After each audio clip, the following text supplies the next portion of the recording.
In the beginning was the Word, and the Word was with God, and the Word was God. Behold, the virgin shall conceive and bear a son, and they shall call his name Emmanuel. And he said to them, "Follow me, and I will make you fishers of men." And he had compassion on them, because they were like sheep without a shepherd. And he began to teach them many things. "Come to me, all who labor and are heavy laden, and I will give you rest." And Jesus stretched out his hand and touched him. Take heart, I have overcome the world. And rebuked the wind and said to the sea, "Peace, be still." And the wind ceased, and there was a great calm. He saw a great crowd, and he had compassion on them, and healed their sick. Do you want to be healed? I am the bread of life. Whoever comes to me shall not hunger, and whoever believes in me shall never thirst. And all were astonished at the majesty of God. Do not think that I have come to abolish the law or the prophets. I have not come to abolish them, but to fulfill them. I am the way, and the truth, and the life. No one comes to the Father except through me. It is finished. And he bowed his head and gave up his spirit. He is not here, for he has risen, as he said. Go therefore and make disciples of all nations, baptizing them in the name of the Father, and of the Son, and of the Holy Spirit, teaching them to observe all that I have commanded you. And behold, I am with you always, to the end of the age.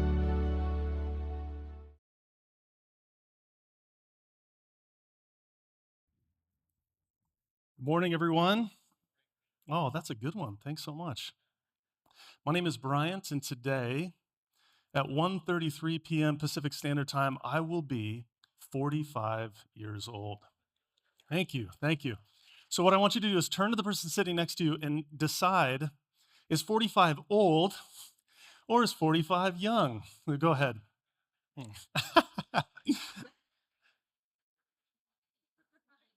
I'm hearing some very young. I'm hearing some old. Okay, what's the consensus? How many say young? Show me hands. Okay, that's a good, those are my people. All right, how about old? Very nice, I love it. Yeah, thanks so much for that. Yeah, it's an honor to be here, and I feel compelled to share. Do you know how special this place is, Middleton Grace? Yeah, some of you do. My wife and I have served at 3 different churches, 2 of them church plants, and both of those church plants didn't make it. One of them made it 8 years. It was a great church. We loved it, learned a lot.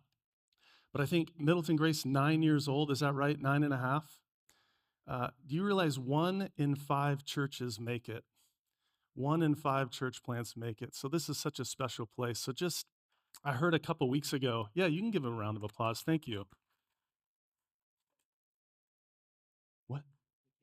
The kids. Oh, 3rd and 4th grade, you are dismissed. I literally have it bolded and highlighted in blue. And I had to have Jason tell me. So, and junior high, get out of here. All that to say, special place. In the last, I just want to thank Becky and the Boyd kids. I think that the family of a pastor, they're just unsung heroes. Being a pastor is hard, so thank you. Yeah. And she loves it when she's the center of attention, so you're welcome for that. Okay, now that that very important business is wrapped up, would you please stand with me as we read our passage for today? If you have a Bible, we'll be in Mark chapter 5, starting in verse 25, and we'll go through 34.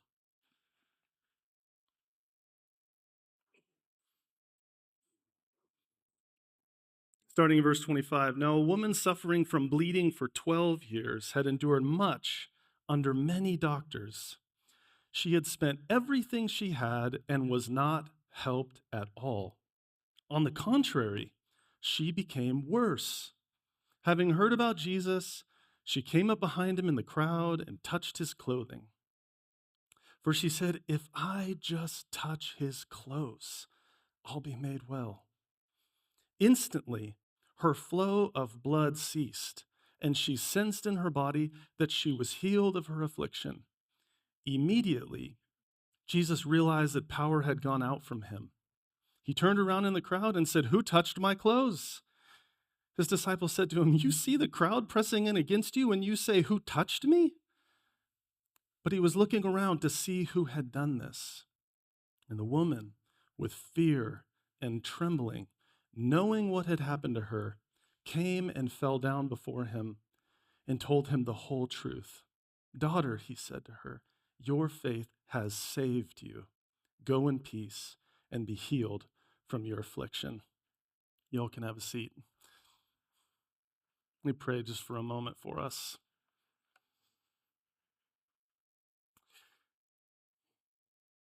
Father God, I'm grateful for this story. I'm grateful just that you are a God who speaks to us.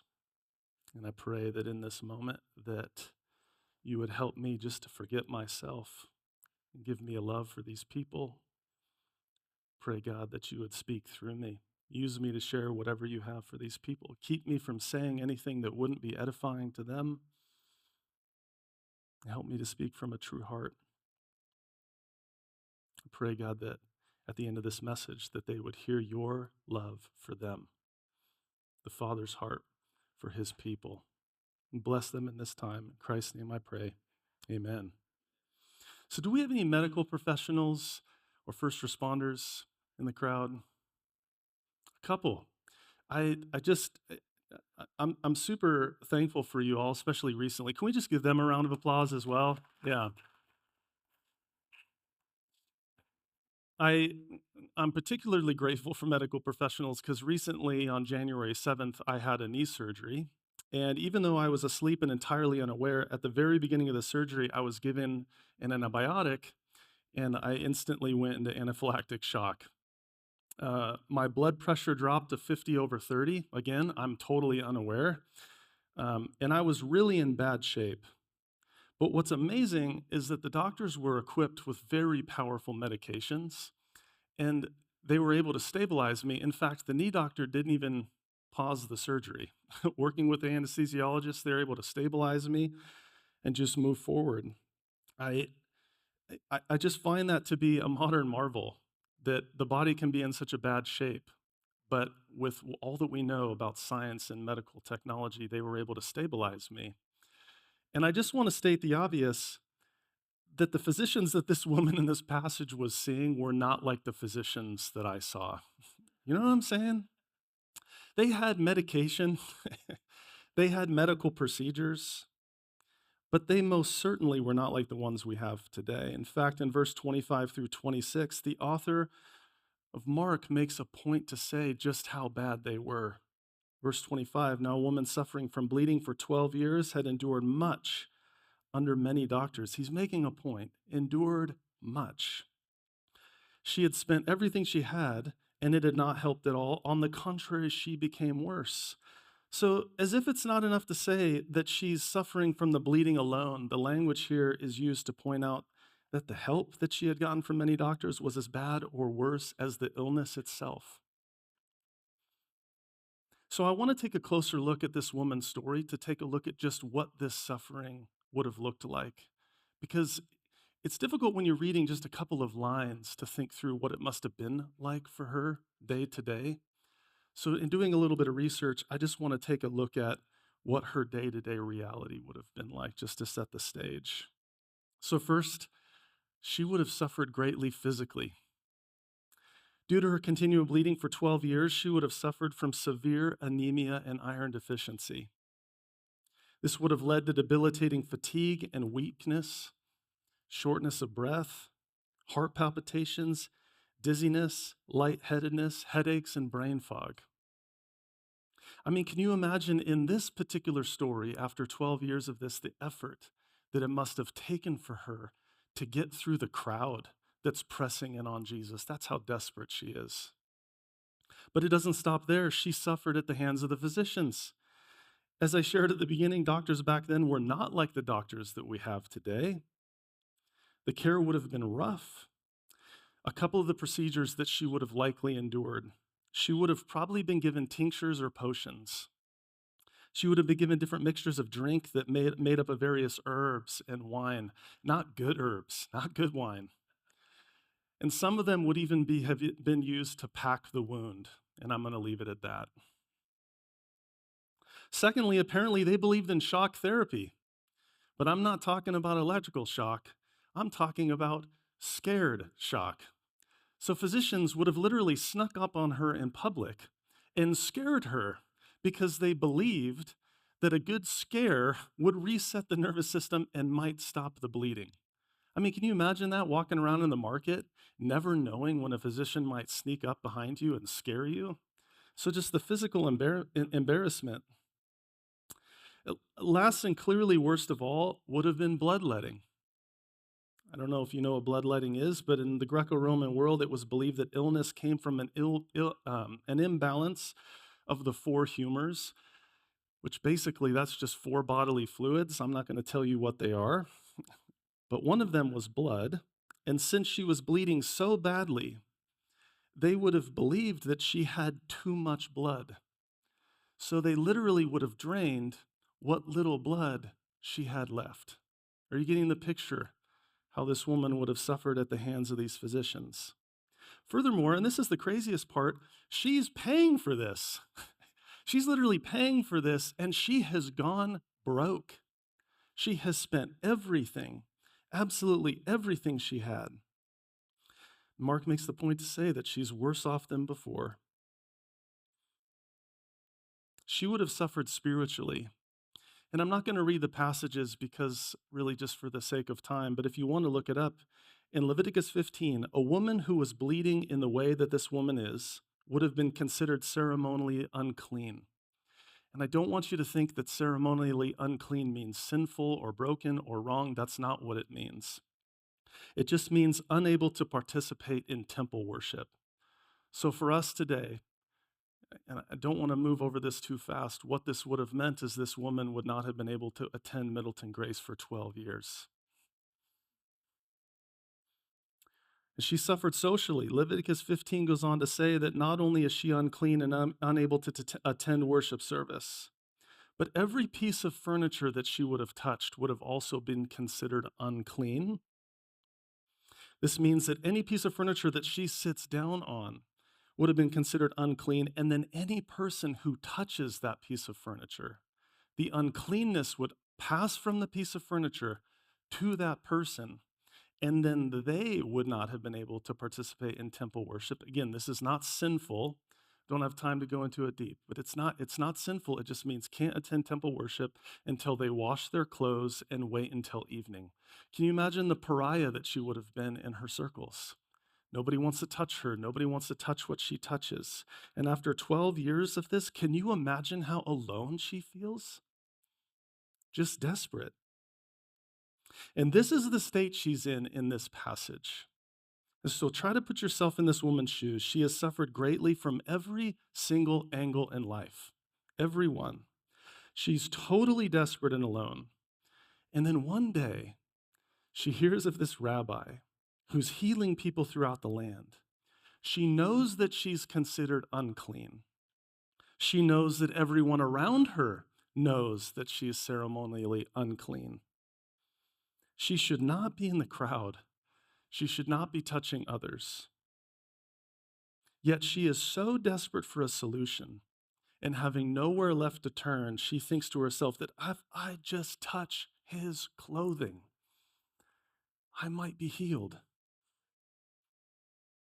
And then I could just slip out of the crowd, and nobody would be the wiser. Slip in, touch his clothes, slip out. But obviously, we know that doesn't happen because Jesus, without even being conscious of it, heals her through his clothing. He heals her so completely that according to verse 29, she knew instantly that she had been healed. Imagine this, 12 years, fatigue, brain fog, dizziness. In a moment, gone. She knows immediately she's been healed. And for a moment, she thinks that her plan has worked and she can just slip away healed and made whole. But Jesus is not going to let it go. He senses that power that left him, and he wants to know who touched him. And when she realizes that the gig is up, that she's been found out, She steps forward, but notice how she steps forward in verse 33. The woman with fear and trembling, she is afraid. She is totally afraid because she knows what happened to her.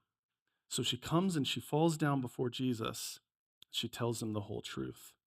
She's afraid because she knows that she's unclean. She should not have been in that crowd, and she most certainly should not have touched him. But being so desperate for help, she was willing to risk it all. And how does Jesus respond? Man, it's so beautiful. Verse 34, daughter. He calls her daughter. Daughter, he said to her, your faith has saved you. Go in peace and be healed of your affliction. It's just an incredible encounter. Can you imagine a woman who has suffered in this way, then feels this euphoric release of the illness, clarity of mind, energized, but then realizes that she has been found out, and she steps forward expecting punishment, but instead is called daughter and saved? Are you kidding me? This is the Jesus we serve. Daughter, saved. Incredible. So just high level, what is Mark trying to accomplish in chapter 5? Do I have a slide for this? A big one? A couple graphics? If not, that's okay. Yeah, that's not the slide, but that'll be fine. In verses 1 through 20, Jesus heals a demonically possessed man. And the entire point of verses 1 through 20 is to demonstrate that, wow, Jesus is the Lord of the spirit world, that he has command and authority over demons.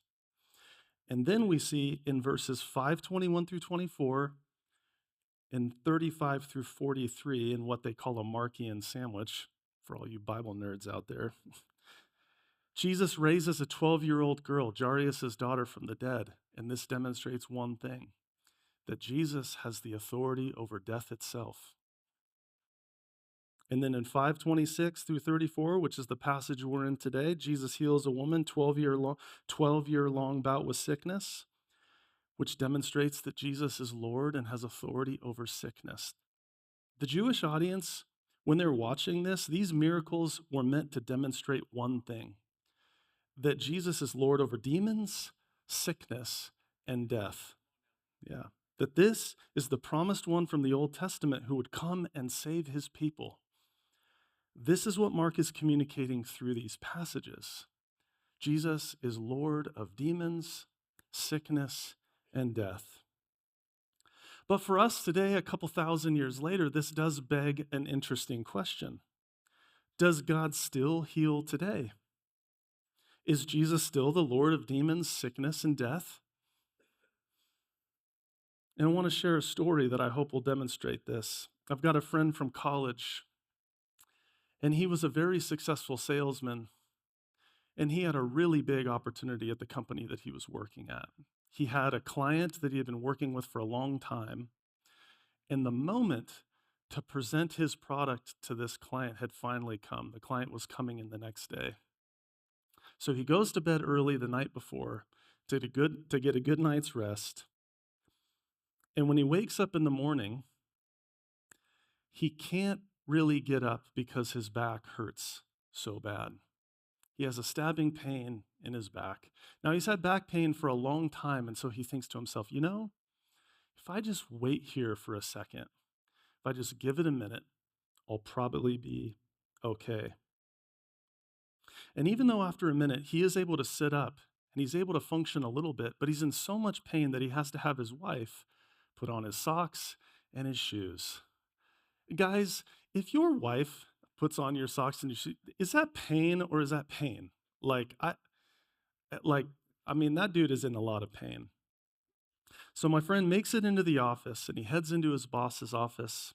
He sits down in one of the chairs in front of his boss's desk. And as he's sitting there and they're talking through strategy, just trying to get on the same page, his back starts to spasm on him because the chairs that he's sitting in are so uncomfortable. And so he says, "Boss, can we move into the conference room a little early?" because the chairs I'm sitting in, these chairs aren't not very comfortable. And his boss is like, what's wrong? Like, tell me what's going on. He says, man, my back is really, really hurting. And the chairs that you have here in the office are not as comfortable as the ones in the conference room. Can we move? Now, keep in mind, he's trying to play it cool because this is his boss, right? Like he's in a lot of pain, but he doesn't want to make a really big deal about it. But thankfully, his boss is a Christian as well. So his boss says, I'm sorry about your back. Would you like me to pray for you? And my friend thinking, man, I could use all the prayer that I could get. So he quickly agrees. However, rather than bowing his head right there before and praying, his boss gets up from behind the desk and he walks around until he's facing my friend. Now, for context, my friend's boss is a mountain of a man. He's 6'8". He's a big guy. And this large man kneels down in front of my friend. I'm not making this up. He kneels down in front of my friend so that they're eye to eye, which makes my buddy super uncomfortable. But this is his boss, so he's trying to play it cool. But next, and again, I'm not making this up, his boss reaches down, grabs my friend's ankles, and lifts them up so that he's basically holding my friend's legs like a wheelbarrow. And at that point, you can imagine, stretches out his back, and the pain in his back goes from a 9 to a 20. It's like someone is stabbing him in the back with a knife. But he's trying to hold it together, barely. Then his boss prays a very simple prayer. No woo-woo, nothing weird. Just, Lord, we can trust that you heal. So would you please heal his back? Amen. And after he prays, he looks up at my friend with a huge smile and puppy dog eyes, and he says, well, how does it feel? and my friend doesn't know what to say. He's trying to keep it cool. But being in unbearable pain, he just says, it still really hurts. And with that same grin and puppy dog eyes, his boss looks to him and says, I think you need to stand up. And my friend says, I can't. And with that same grin, his boss looks at him and says, I think you need to stand up. And with the help of his boss, he gets up out of the chair. And as soon as he stands up, pain is gone instantaneously. He reaches for the spot and he can't feel the knot anymore. He runs over to the corner of the wall and he pushes up against the corner and there's no pain. And in front of his boss, in the middle of his boss's office, he can't play it cool anymore and he starts weeping. And his boss looks to him and says, welcome to the Christian life. So the answer is yes. God does still heal today. Has anyone ever experienced God's miraculous healing? Ever witnessed it? A couple of people. Yeah, I know he doesn't do it all the time, but he does still do it sometimes.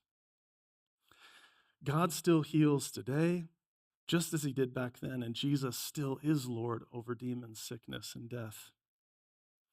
So then why did God heal my friend? Ultimately, why did he heal the woman in this passage? Here's what I think the answer is. When God heals, his purpose is to build faith. When God heals, his purpose is to build faith. When he healed the woman, he built the faith of everyone who was watching him that day, everyone who was told about it, and everyone who's reading it over 2,000 years ago. When he healed my friend, he increased my friend's faith 100-fold. It was incredible, the transformation before and after this moment for my friend. He also built my faith, because I don't think I believed that God still healed before I heard this surgery, if I'm being honest. I wasn't sure. I wouldn't doubt it was possible. I just didn't know if he still did it or not. Jesus' healing demonstrates that he is the Son of God, that he is Lord, that he is for you, that he will never leave you nor forsake you, and that you are in his precious hands. When God heals, his purpose is to build faith. So then that begs the question, if Jesus is in fact Lord over sickness and death, then why did he make the woman wait for 12 years? Have you ever thought about that? Why did he make her wait? Or to make it more personal, if Jesus is the Lord of sickness and death, if you are currently sick or injured, or someone really close to you is sick or injured, why doesn't he heal you? Why doesn't he heal them? What is he waiting for?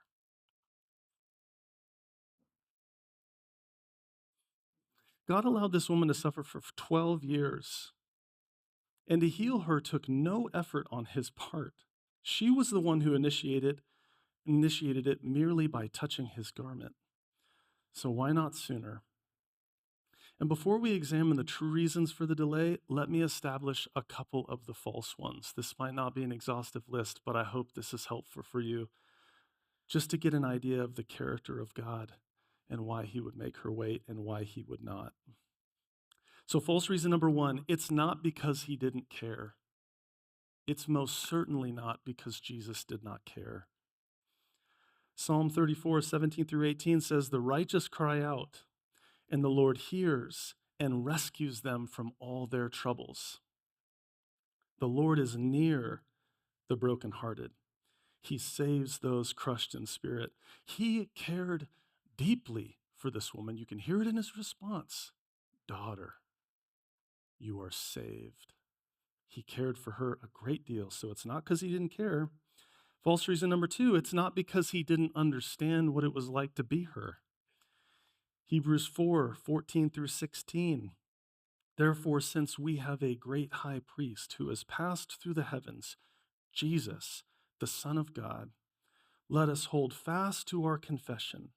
For we do not have a high priest who is unable to sympathize with our weaknesses, but one who has been tempted in every way as we are, yet without sin.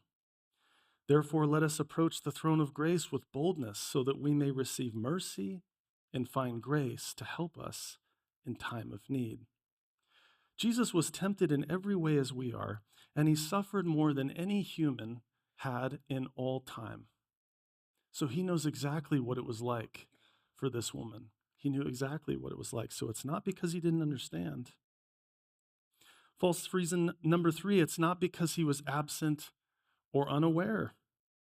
Man, one of my favorite passages in the Bible, Psalm 139, 1 through 6. "Lord, you have searched me and know me. You know when I sit down and when I stand up. You understand my thoughts from afar. You observe my travels and my rest. You are aware of all my ways. Before a word is on my tongue, you know all about it, Lord. You have encircled me. You have placed your hand on me. This wondrous knowledge is beyond me. It is lofty. I am unable to reach it." Anyone heard that God knows the number of hairs on your head? Another beautiful psalm.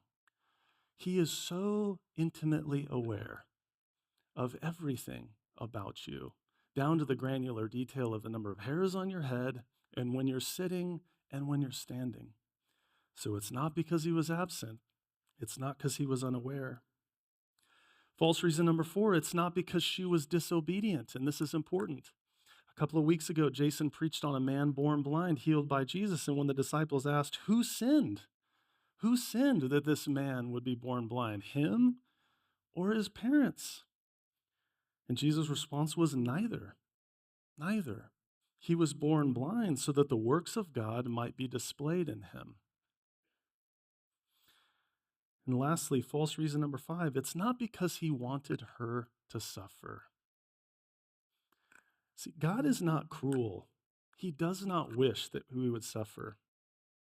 And we know this is true because God's ultimate goal is the restoration of all things, including all of his people.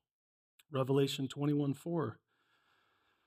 He will wipe away every tear from their eyes. Death will be no more. Grief, crying, and pain will be no more, because the previous things have passed away. You imagine that one day you'll be in heaven and Jesus will physically wipe the tears from your face. This is the God that we serve. He didn't want her to suffer. He never wanted any of this. His goal is the restoration of all things. So then why? Why did he let the woman suffer for 12 years? Why does he let us suffer today? To answer that, I want to share one more story, and this one's precious to me. I was joking with my wife last night. I cannot have tears my first time on this stage.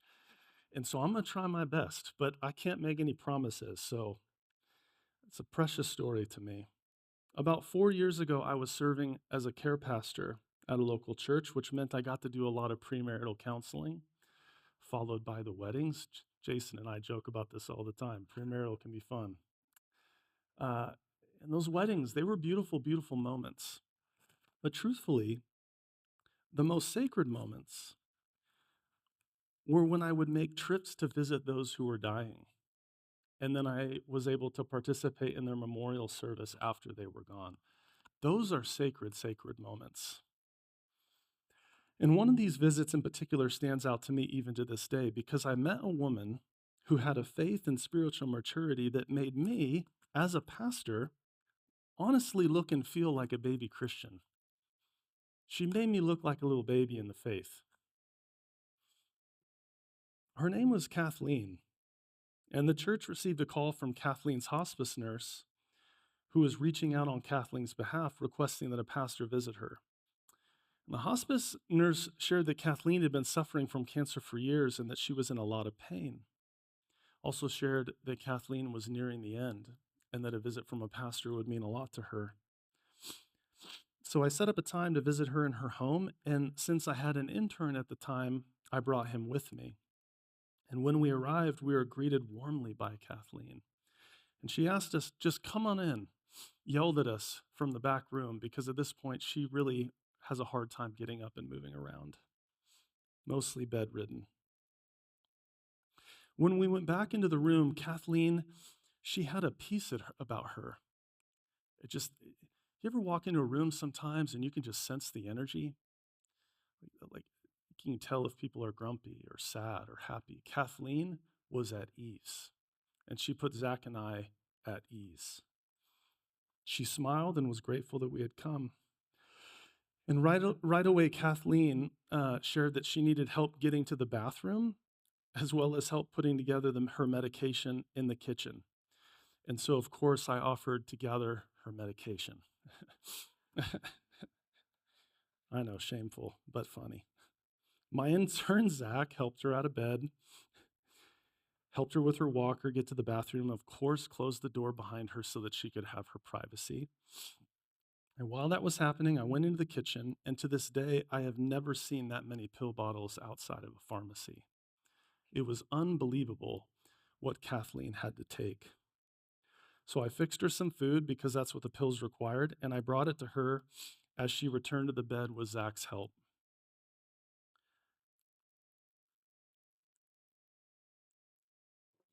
Never one time did she complain, not a single time. Never one time did she speak ill of anyone or anything. And I remember being awestruck by this woman that could barely move, could carry herself in this way. We talked with Kathleen for a couple of hours. We talked about her life. We talked about her diagnosis and, more importantly, her connection to Jesus in these final days. She shared with us that God had told her that he would provide for her every need and that he would provide his servants to care for her.